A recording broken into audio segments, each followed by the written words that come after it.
नमस्कार दोस्तों। पिछले एपिसोड में कोको का सपना सच तो हुआ, लेकिन कीमत चुकानी पड़ी। अपनी माँ की जिंदगी। अब वो एक नई दुनिया में कदम रख रही है, जहाँ जादू सीखना आसान नहीं है, बल्कि बहुत खतरनाक और जिम्मेदारी का काम है। आज हम बात कर रहे हैं विच हेड अटेलियर के एपिसोड 2 की, द ग्रासलैंड लर्निंग सेंटर। तो चलिए शुरू करते हैं। एपिसोड की शुरुआत में किफरी कोको को लेकर अपने अटेलियर पहुँचता है। ये घास का हरा भरा मैदान में एक बना जादुई घर होता है, जहाँ किफरी अपने 3 स्टूडेंट को जादू सिखाता है। कोको पहली बार इस दुनिया की छोटी छोटी जादुई चीजों को देखकर हैरान है। किफरी उसे नई कपड़े देता है और कहता है कि अब ये उसका नया घर है। यहाँ वो मिलती है टेटिया से। टेटिया कोको की मदद करती है और उसे बताती है कि वो भी किफरी की स्टूडेंट है। फिर आती है रिचे, शांत और स्वीट लड़की। कोको बताती है कि उसने कल ही पहली बार जादू यूज किया था। टेटिया शॉक हो जाती है, क्योंकि नॉर्मल लोग जादू यूज नहीं कर सकते। किफरी कोको को जादू की सच्ची हिस्ट्री बताता है।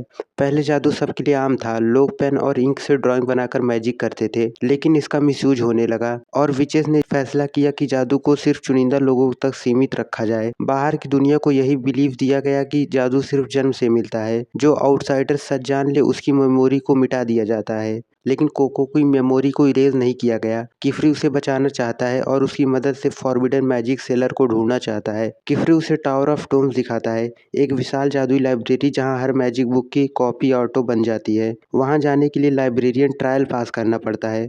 कोको किफरी से कहती है, मुझे सब सिखाइए, फॉरबिडन मैजिक भी। मैं अपनी माँ को वापस लाना चाहती हूँ। फिर कोको को अपना रूम दिखाया जाता है। यहाँ उसकी रूममेट है एगॉट, शार्प और सीरियस और थोड़ी सी रूड लड़की। एगॉट कोको को वार्न करती है, जादूगरनी बनना आसान नहीं है। मैं सालों से प्रैक्टिस कर रही हूँ, मेरी उंगलियां इंक में काली हो चुकी हैं। कोको जवाब देती है, मैंने एक बार जादू यूज किया है, दोबारा क्यों नहीं कर पाऊंगी।